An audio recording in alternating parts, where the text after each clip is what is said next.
निलंगा विधानसभाचे उमेदवार संभाजीराव पाटील निलंगेकर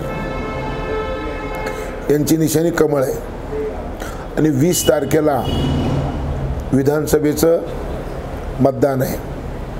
खरं तर लातूर जिल्ह्याचं नाही तर हे मराठवाड्याचं नेतृत्व करण्याची क्षमता असलेलं नेतृत्व आहे। जिल्ह्याचं पालकमंत्रीपद भूषवलेलं आहे, राज्याचं नेतृत्व केलेलं आहे यांनी, युवा मोर्चाचं केलं आहे, भारतीय जनता पक्षाचं केलं आहे। या माणसाला कधीही मोठी संधी मिळू शकते, परंतु निवडणुकीमध्ये निवडून तर आलं पाहिजे ना।